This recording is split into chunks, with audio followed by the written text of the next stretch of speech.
Seigneur, ta présence est là. Nous honorons ta présence. Tu es un Dieu d'amour. Tu es un Dieu sérieux. Il n'y a pas d'ombre de variation en toi. Tu es le Dieu sur lequel nous pouvons compter. Nous pouvons nous réfugier. Aller auprès de toi pour avoir du secours. Je te loue, Seigneur, et je te bénis pour toutes ces âmes qui sont ici présentes et qui te sont précieuses.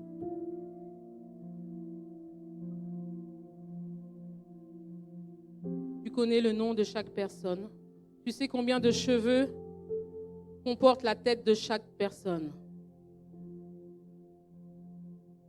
Merci, Seigneur, parce que tu as été à la croix pour chacune d'entre elles, chacun d'entre nous. Toute la louange te revienne, Seigneur. Toute la gloire te revienne, Seigneur. Je te loue et je te bénis. Dans le nom de Jésus-Christ. Chaque personne ici, Seigneur, t'est précieuse. Je te loue et je te bénis pour cet amour. Au nom de Jésus-Christ. Amen. Amen, alléluia. Vraiment, je bénis Dieu pour la louange parce que la louange, la Sainte Seine, parce que tout a été déjà annoncé en fait. Donc ça va être léger. Les paroles vont être légères, elles vont flotter. Tout a été annoncé ce matin. Le titre de ce message, écoute, sois saint et non charnel. Sois saint et non charnel.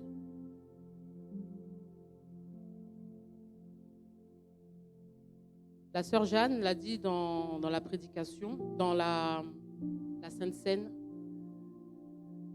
Le péché est entré au moment du jardin d'Éden.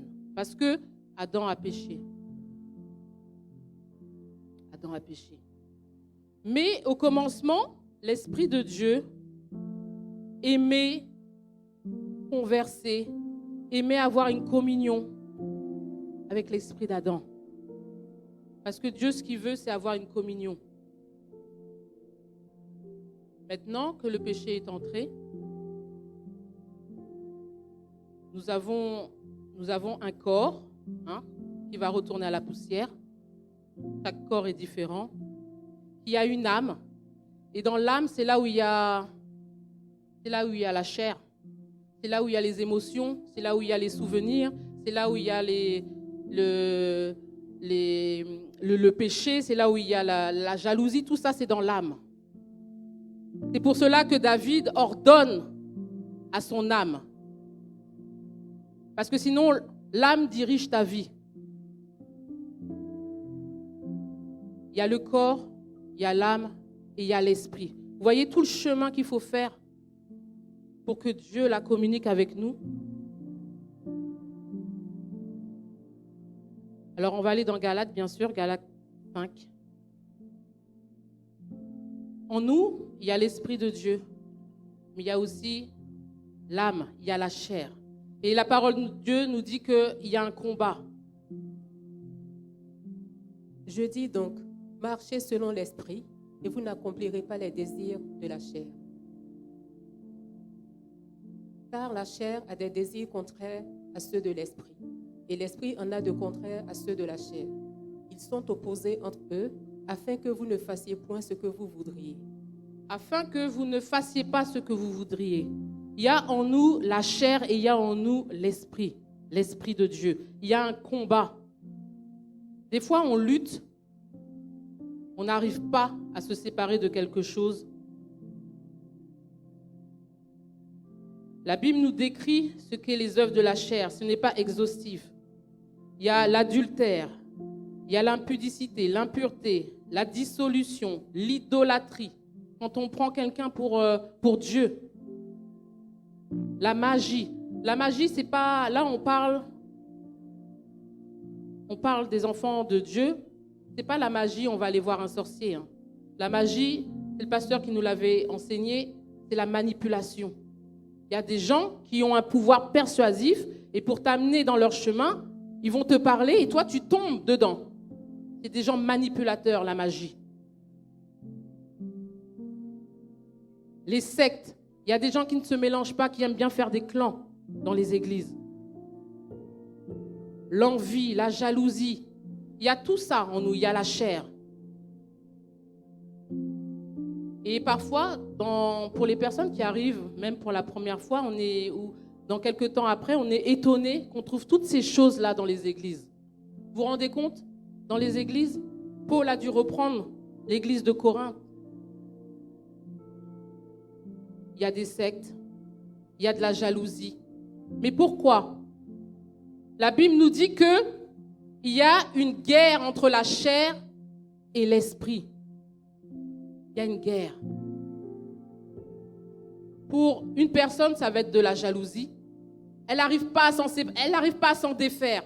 C'est plus fort que cette personne. Elle est jalouse, elle est envieuse. Il faut traiter ça.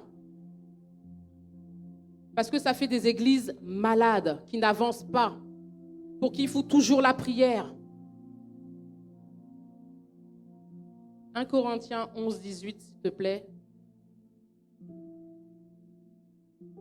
Paul, il va dire, il apprend que lorsque vous vous réunissez en assemblée, il y a parmi vous des divisions. On ne parle pas des gens qui ne sont pas chrétiens. C'est-à-dire que dans les églises, on est là, on loue, mais il y a des divisions. Il y a des sectes, il y a de la jalousie. Paul apprend ça. Jésus, quand il vient, qu'est-ce qu'il voit? « 1 Corinthiens 5, 1. Parle du peuple pour lequel Jésus s'est sacrifié. On entend dire généralement qu'il y a parmi vous de l'impudicité, et une impudicité telle qu'elle ne se rencontre pas même chez les païens. C'est au point que l'un de vous a la femme de son père. » Alléluia. Dieu veut parler au cœur ce matin. La sœur Sylvia avait pris un passage dans Matthieu 22 et ça m'avait interpellée un mardi. C'était le festin des noces.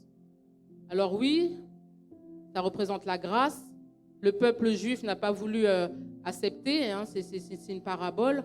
Du coup, l'invitation a été pour tout le monde. Voici l'œuvre de la croix. Jésus est venu sauver tout le monde. Donc on accepte Jésus dans sa vie, on va à l'église.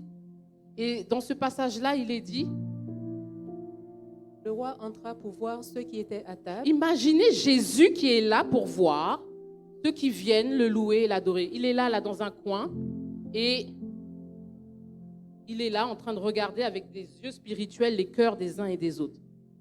Il est là, j'imagine, derrière les rideaux, en train de regarder, voir les invités, voir le cœur de Brigitte, voir le cœur de Kaina,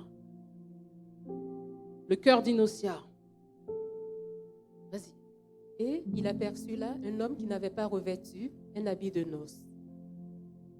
Il lui dit, « Mon ami, comment es-tu entré ici sans avoir un habit de noces ?» Cet homme eut la bouche fermée.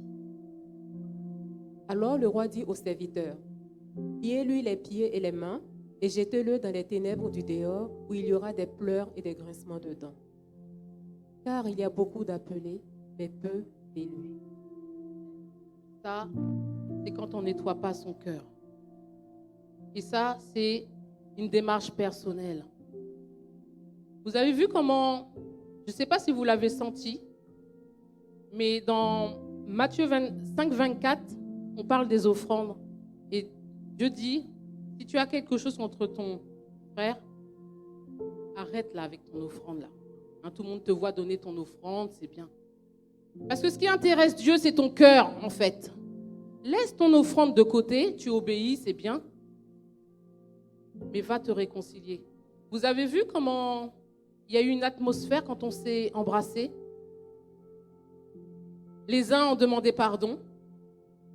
Moi-même aussi, j'ai demandé pardon parce que quand j'aime beaucoup, je peux être aussi dure envers les personnes que j'aime beaucoup. Et tout le monde n'a pas non plus la capacité à accepter aussi certaines remarques dures, alors que c'est de l'amour qu'il y a dedans. Mais, donc j'ai demandé aussi pardon moi-même. On a demandé pardon, on reçoit des pardons, on dit des je t'aime, il y a des larmes. Vous avez vu comment les cœurs ont été libérés?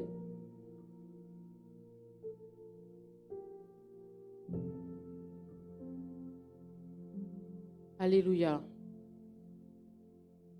La Bible nous dit que le péché nous enveloppe facilement. On parle à des gens qui sont chrétiens, qui vont dans l'assemblée de Dieu.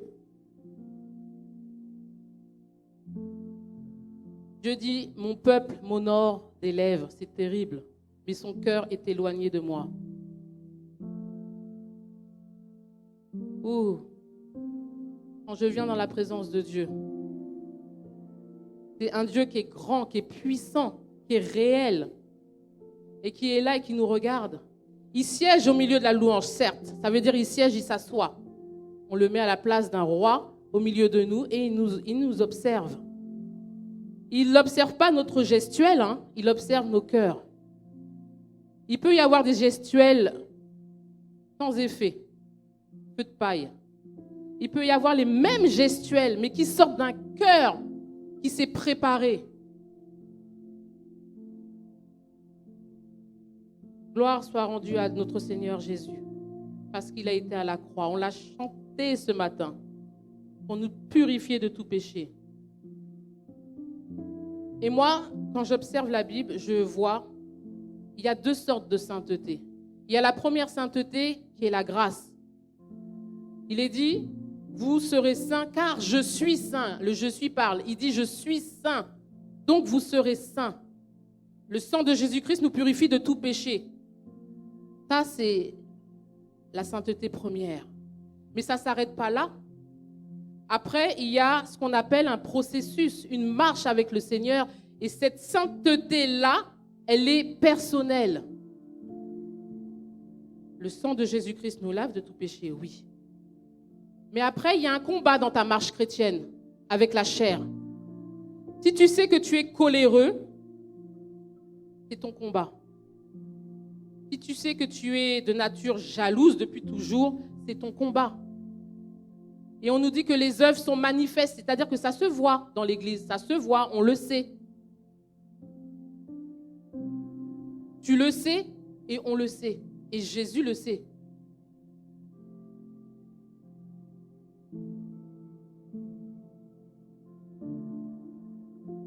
La première sanctification, quand Dieu nous voit, il voit Jésus, le sang de Jésus-Christ. C'est lui qui a inauguré la route.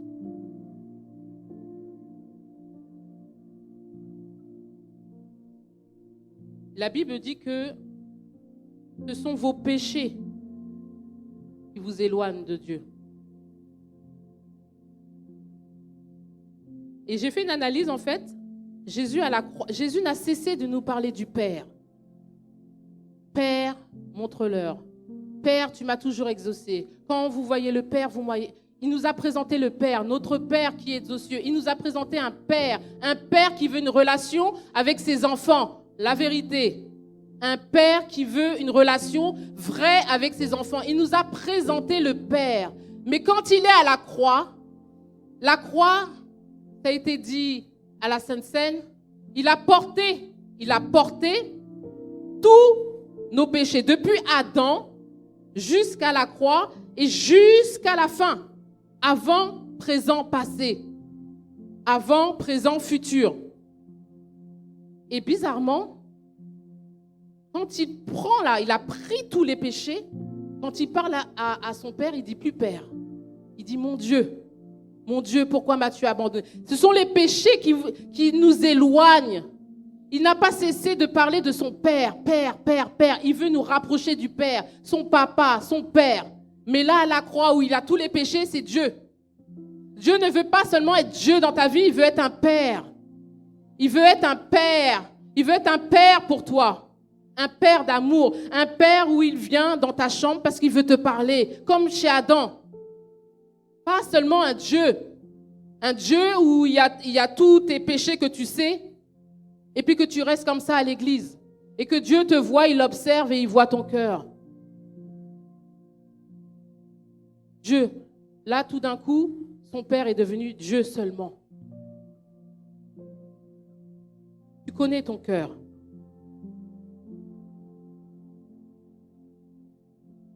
Alléluia.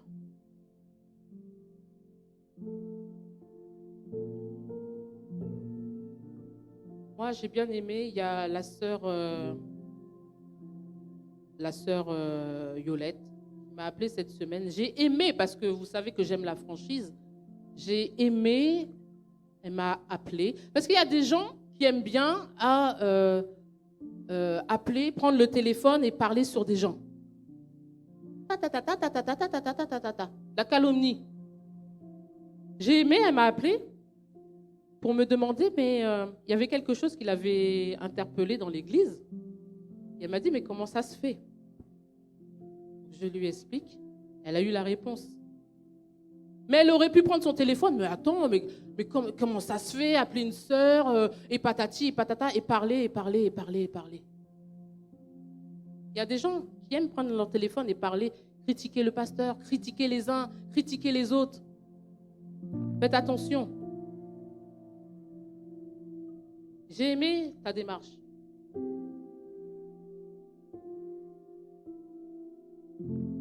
Alors,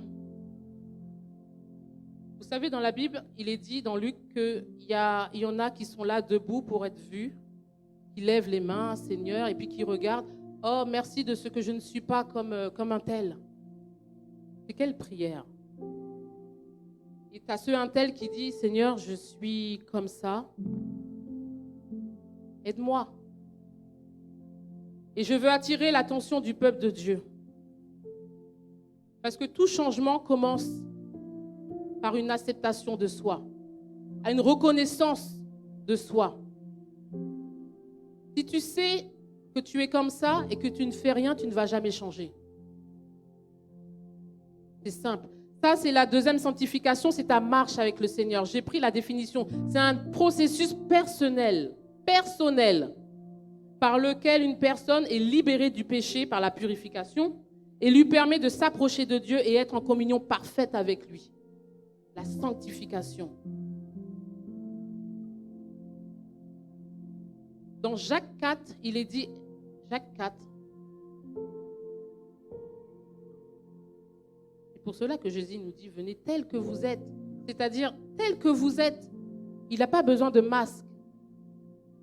Approchez-vous de Dieu et il s'approchera de vous. Nettoyez vos mains, pécheurs. Purifiez vos cœurs, hommes irrésolus.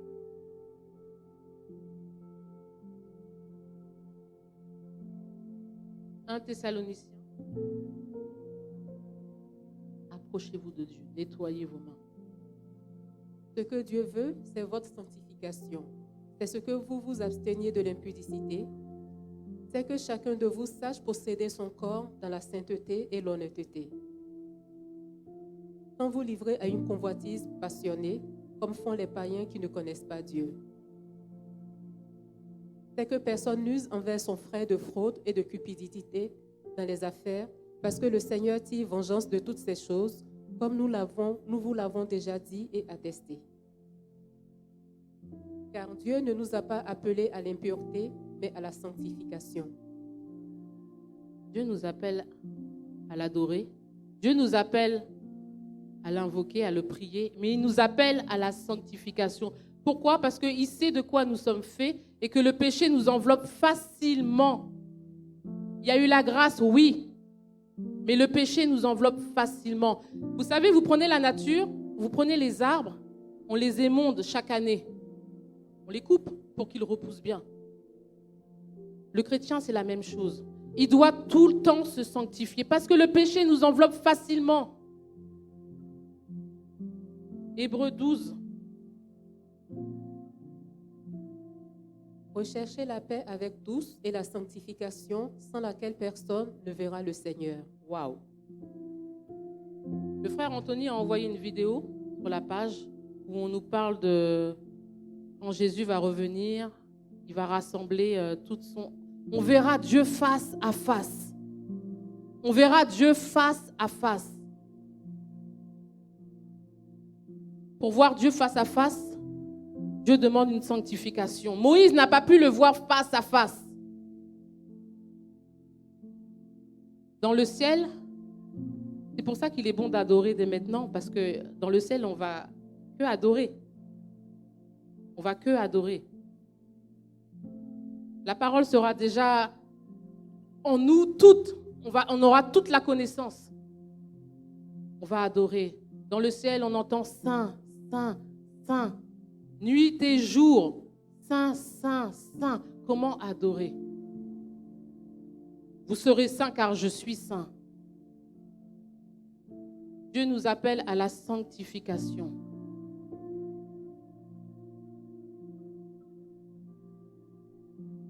Quand on regarde dans Exode 35, il est tellement long ce verset, on va pas le mettre, tu peux l'afficher.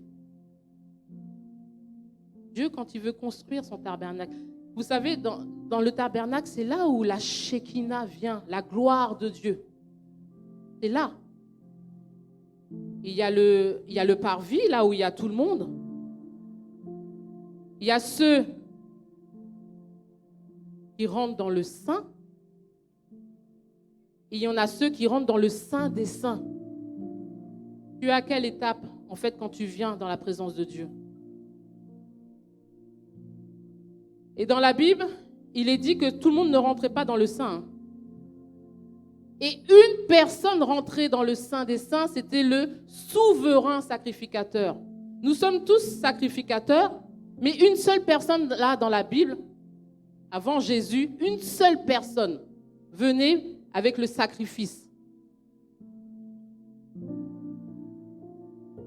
Maintenant, Jésus est venu, il a inauguré la route. Nous sommes les souverains sacrificateurs. Quand nous venons dans la présence de Dieu, parce que Dieu veut cette relation-là, il y a un exercice à faire avant. S'il vous plaît, nous servons un Dieu saint, un Dieu qui est grand, un Dieu qui est puissant. Quand on voit dans la Bible tout le protocole de la présence de Dieu, on voit que les chrétiens sont aventuriers. On prend Dieu à la légère. On prend le ministère à la légère. Je fais pas. J'arrive en retard. Je prie pas. Quand on voit que Dieu est un Dieu mais tellement protocolaire. Et c'est pour cela que quand Jésus va revenir, on l'a vu, on le sait, il y aura des pleurs et des grincements de dents parce qu'on n'aura pas mis notre vie en ordre, on n'aura pas mis notre cœur en ordre, mais ça sera trop tard. Jésus reviendra quand tout le monde mangera. Ça sera un jour banal. Comme pour Noé. Un jour banal. Tu iras au travail. On entendra la trompette. Tu n'as pas eu le temps de mettre ton cœur en ordre. Il y aura des pleurs et des grincements de dents.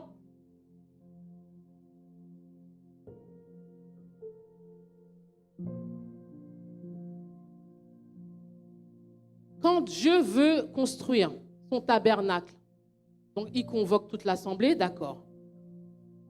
Vas-y, passe. Et il prévoit, là, ce qui est marrant, c'est qu'il y a des gens, vous verrez, des gens de bonne volonté qui font des offrandes, de bonne volonté. Ce matin, frère Claude, il m'a dit pour les cours de musique, il m'a dit, je suis de bonne volonté. Qu'il y ait ou qu'il y ait personne, je suis de bonne volonté. De bonne volonté. Et c'est répété partout là, dans tout ce chapitre. Des gens de bonne volonté vinrent et apportèrent une offrande à l'Éternel pour l'œuvre. On descend de bonne volonté. Des femmes qui sont habiles pour faire certaines choses, de bonne volonté. Il y a des gens qui murmurent, qui traînent pour faire l'œuvre de Dieu. Waouh! Et tellement Dieu tient à sa présence. Il a dit que il a vu Beth-Salel et Oholiab pour construire quelque chose de particulier au verset 30. il les a remplis du Saint-Esprit. Il les a oints du Saint-Esprit pour faire l'œuvre. Sachez que l'Éternel est Dieu. Moïse dit aux enfants d'Israël, sachez que l'Éternel a choisi Betsalel. Il l'a rempli de l'Esprit de Dieu, de sagesse, d'intelligence, de savoir pour toutes sortes d'ouvrages. Il l'a rendu capable de faire des inventions, de travailler l'or, l'argent, les reins, de graver les pierres, à en chasser, de travailler le bois, d'exécuter toutes sortes d'ouvrages d'art. Il lui a accordé aussi le don d'enseigner, de même qu'à Oholiab. Il les a remplis d'intelligence pour exécuter tous les ouvrages de sculpture pour son tabernacle. Parce que Dieu tient... Mais essayez d'imaginer tout le protocole qu'il y a pour que la présence de Dieu vienne. Parce qu'avant, c'était comme ça, il fallait construire. Dieu se prépare quelque chose de sacré. Il oint les gens pour faire construire son tabernacle pour sa venue. Là, on vient dans la présence de Dieu en aventurier.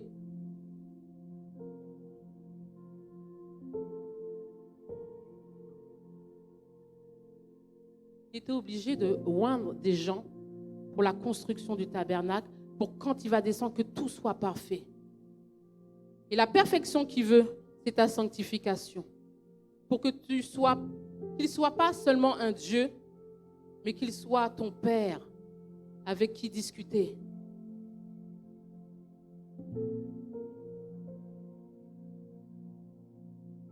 Ésaïe l'a compris, il prophétisait.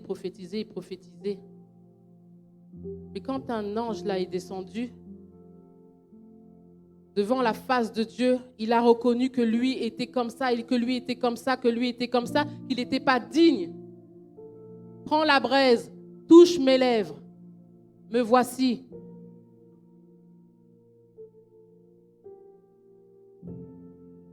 La sanctification, sœur Yolette, tout le temps.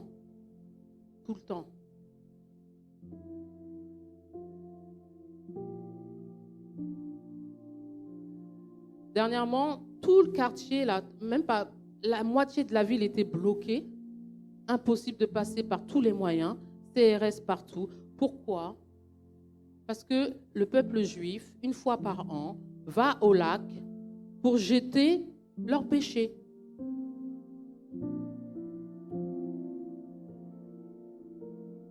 Et puis ils sont libres, ils sont tout contents une fois par an parce qu'ils sont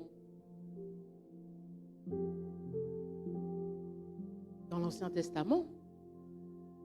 Mais nous croyons en Jésus-Christ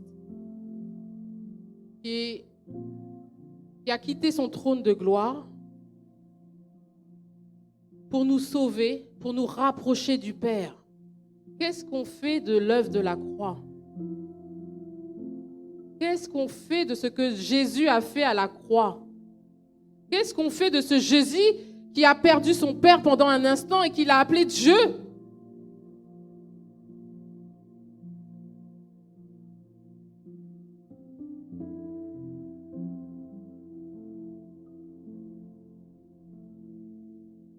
Il y a une solution.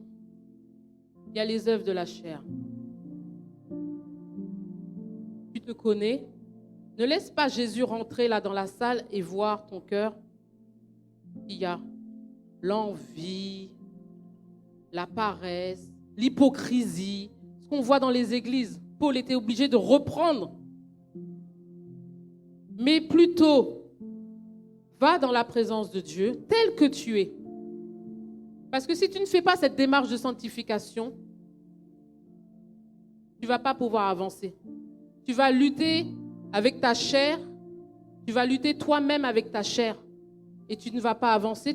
Des années plus tard, tu seras toujours au même endroit, au même stade. On ne va pas voir d'évolution, on va voir en toi que tu es que charnel en fait. Tu vas devant Dieu. Dieu t'appelle à avoir une relation sincère, sérieuse avec lui. Seigneur, J'ai ce problème caché dont je n'arrive pas à m'en défaire. On chante le chant, je rentre dans le sein des saints. Oh, même sur la montagne, les gens mourraient s'ils mettaient un pied. Je ne sais pas si on n'imagine pas la présence de Dieu. Seigneur, je suis comme ça. J'ai fait ça. Je n'arrive pas. Je lutte, j'ai essayé par mes propres moyens, mais je n'y arrive pas. Ça revient tout le temps. Vous connaissez quelqu'un qui avait la joie du salut, s'est fait baptiser, tout. Le problème, c'est que cette personne, excusez-moi du terme, elle se masturbait avant. Et elle était tellement heureuse de connaître Christ. Les choses anciennes sont passées, c'était sa phrase. Il s'est fait baptiser, il était tout joyeux, tout content. Et il n'a rien compris parce que cette chose-là, en fait, ne l'avait pas quitté. Et il s'est dit, mais l'évangile, c'est une arnaque. Il y a la grâce de Dieu, mais après, il y a la marche. C'est pour ça qu'on enseigne ça aux nouveaux baptisés. Il y a une marche personnelle. Il y a une marche personnelle. Seigneur, je suis comme ça.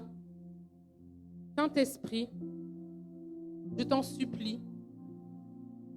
Brûle ça. Des fois, ça va se faire automatiquement, mais des fois, c'est un processus.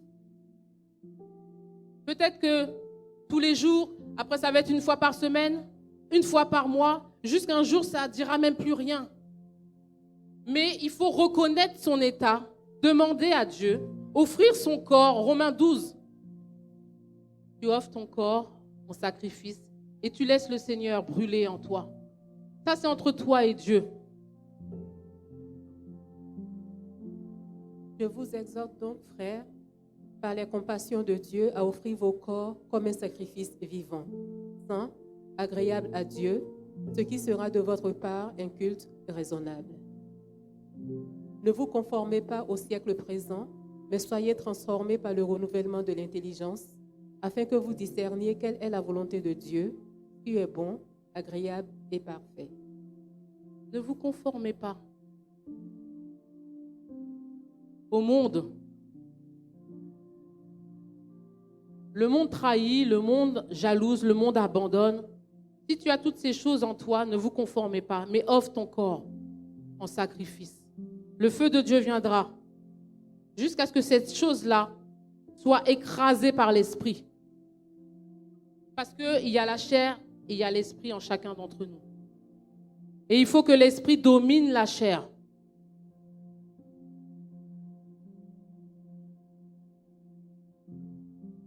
À force de faire ça, la sanctification, on devient le Père sanctifié, avec un cœur sincère. Et quand on chante « Remplis-moi »,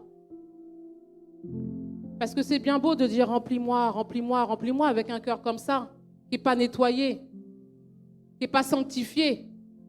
Approchez-vous de moi, ce que je vous demande, c'est la sanctification. Mais pas une fois, c'est tout le temps. Les arbres, on les émonte toutes les années.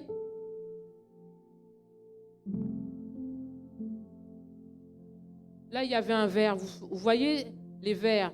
S'il y a un verre qui est à moitié rempli, il est à moitié rempli, ça veut dire qu'il y a le Saint-Esprit, et en haut, il y a quoi? Il y a quoi en haut?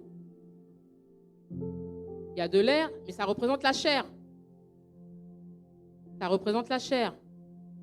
Il ne faut pas que la chair prenne le dessus.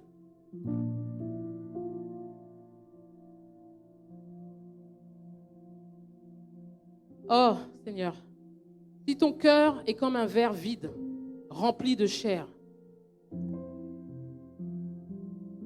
ou à moitié, ou presque rempli, il faut que le Saint-Esprit vienne après la sanctification et déborde en toi. Quand un verre déborde, qu'est-ce qu'il fait?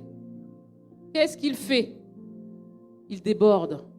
Et si tu mets un verre en dessous, la personne se remplit aussi. Nous sommes appelés à bénir les autres. par les dons que le Saint-Esprit nous donne. Les dons que le Saint-Esprit nous donne. Il ne nous a pas appelés à faire semblant, à être des vases à moitié remplis ou vides. Des vases sanctifiés que le Saint-Esprit peut remplir, faire déborder. Et c'est ainsi qu'on adore en esprit, en vérité. Quand on est sanctifié, rempli du Saint-Esprit, quand on adore en esprit et en vérité. Le Saint-Esprit te parle pendant l'adoration et tu donnes des louanges et de l'adoration à Dieu. Tu dis qui il est.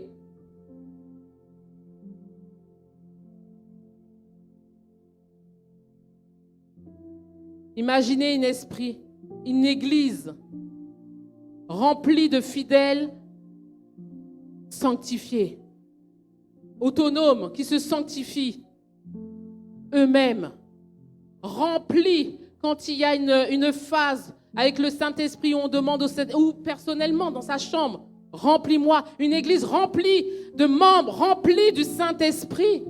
Waouh! Que nous ne soyons pas comme l'église de Corinthe où Paul doit apprendre des choses et reprendre et reprier. Pourquoi? Parce qu'on ne se sanctifie pas. On reste à l'état de grâce où on a été sanctifié, purifié des péchés. On a changé de royaume et on reste à ce stade-là. 10 ans passent. Tu es toujours la même personne. Tu vas dans ta famille, tu n'as pas changé. Tu as connu Christ, c'est bien. Il y a quoi qui a changé? Tu insultes toujours pareil. Tu médites toujours pareil. Mon Dieu, celui que tu as accepté dans ta vie, qui est mort pour toi, qui s'est offert pour toi, il te demande d'offrir ton corps en sacrifice régulièrement. Régulièrement. Qu'il soit là, assis sur son trône et voit ton cœur. Ah, ma fille s'est sanctifiée. Elle a reconnu son état. Mais elle s'est sanctifiée. Je peux la remplir. Elle dit des paroles qui vont toucher. Soyons des chrétiens matures. Tu connais ton cœur. Tu connais les œuvres de la chair manifestes. Le passage là dans Matthieu du festin des noces, ça m'a marqué. J'ai dit, waouh, si Jésus vient, il est là et puis qu'il regarde ton cœur. Qu'est-ce qu'il dit? Qu'est-ce qu'il dit? Qu'est-ce qu'il dit? Qu'est-ce qu'il dit? Jésus, qu'est-ce qu'il dit? Qu'est-ce qu'il dit?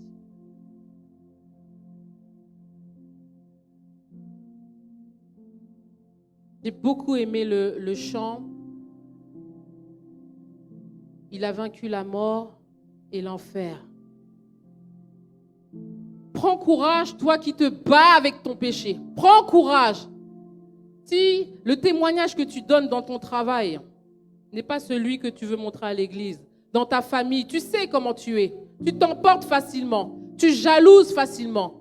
Tu prends ton téléphone, mais Jésus est l'auditeur silencieux. Et la chair gagne du terrain.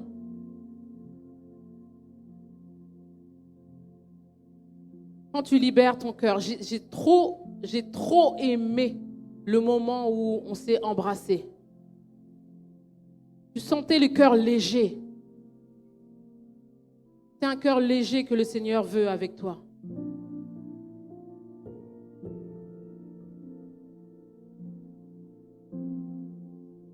S'il y a quelque chose, ça peut être l'alcool, ça peut être la cigarette, ça peut être la négligence, l'hypocrisie, la magie, t'es manipulateur, tu le sais en plus.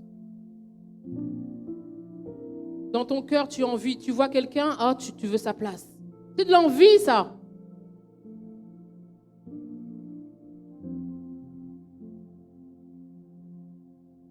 Va devant le Seigneur tel que tu es.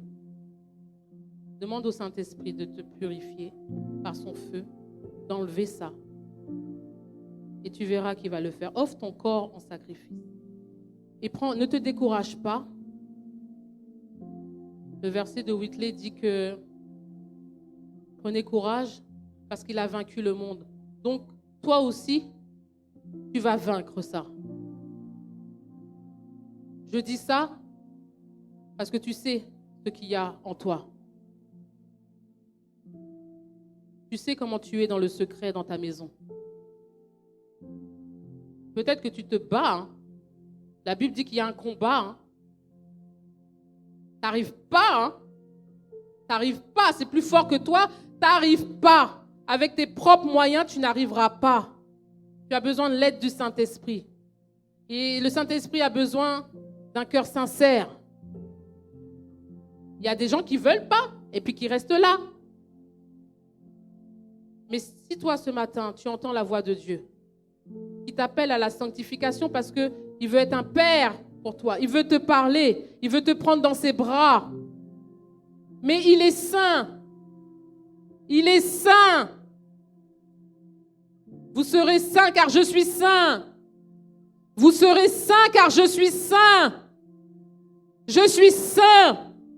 Ce que je vous demande, c'est la sanctification. Sanctifie-toi. N'attends pas qu'il y ait des moments de sanctification dans l'église. Fais-le dans ta chambre.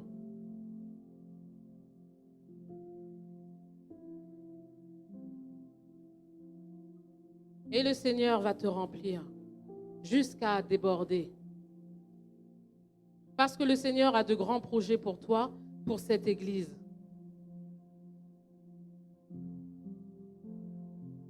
Hein, Anthony? Tu sais comment tu es. Nous, on te voit, je te prends par exemple. Hein, nous t'aimons beaucoup. Mais toi, tu sais les choses qui te combattent, comment tu es. C'est ça.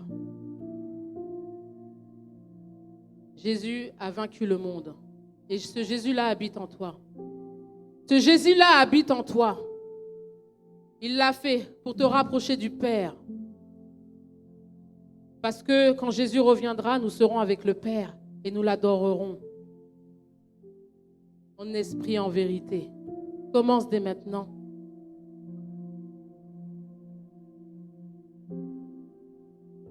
Ne te décourage pas. Jésus a des projets pour toi. Mais sois sincère avec Dieu.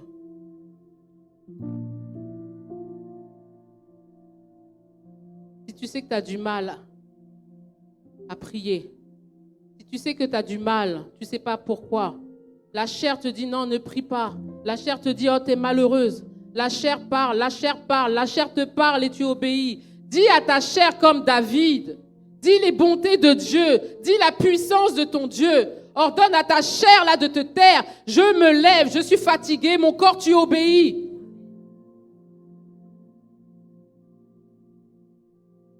J'ai de la haine contre ma sœur.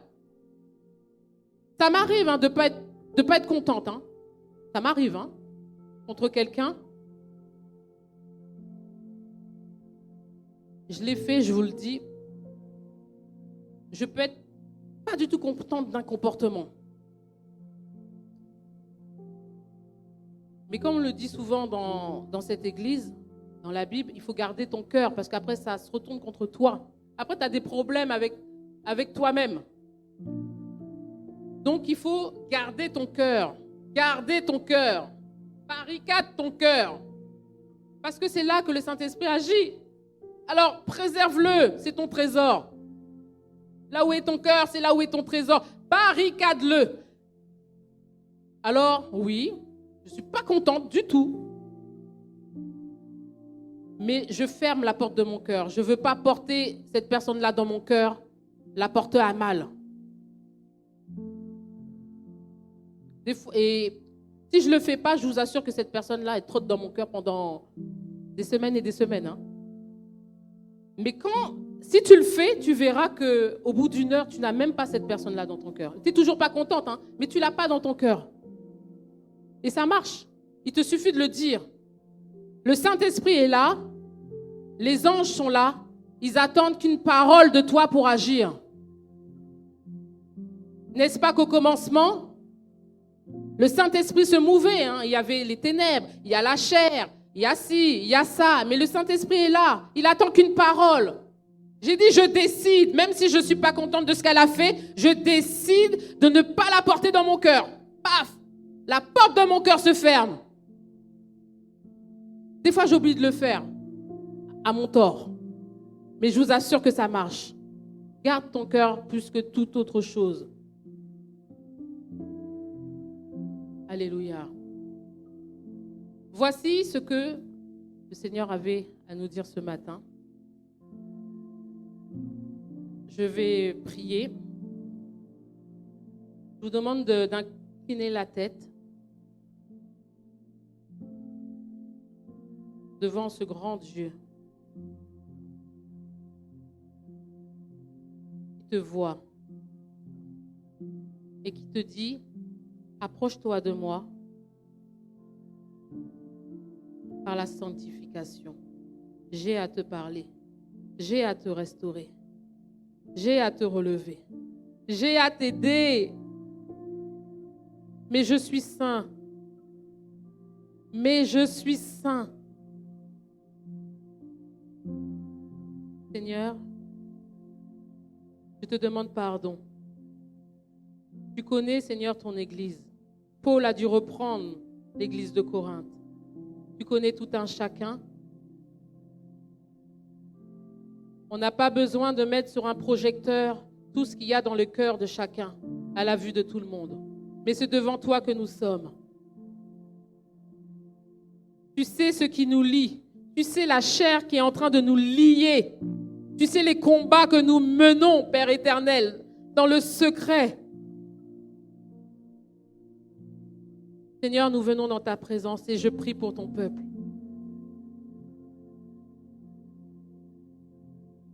Pour que ton peuple ait cette démarche d'aller dans ta présence.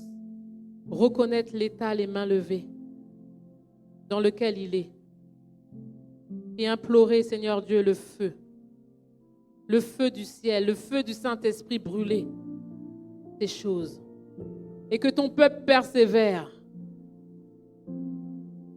Que ton peuple persévère. C'est alors, Seigneur Dieu, que tu pourras nous remplir et faire l'œuvre à laquelle tu nous as appelés. La sanctification. Apprends-nous à nous sanctifier.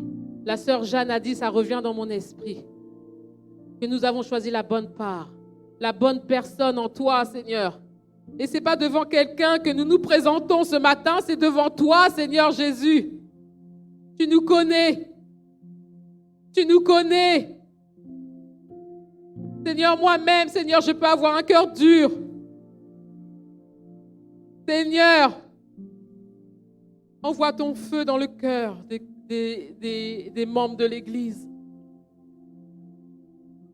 Dans nos cœurs. Envoie ton feu brûler. Nous voulons répondre, Seigneur Dieu, à ton appel. Nous voulons être, Seigneur Dieu, des enfants de Dieu, transformés, avec un témoignage. Même pour nous-mêmes, quand nous nous regardons dans une glace. Merci pour ton amour, parce que tu nous dis viens, tu nous dis approchez. Je te loue. Je te bénis parce que ton amour va jusque-là. Tu es fidèle et juste pour nous pardonner, pour nous aider dans notre marche chrétienne. Je te loue et je te bénis. Au nom de Jésus, amen.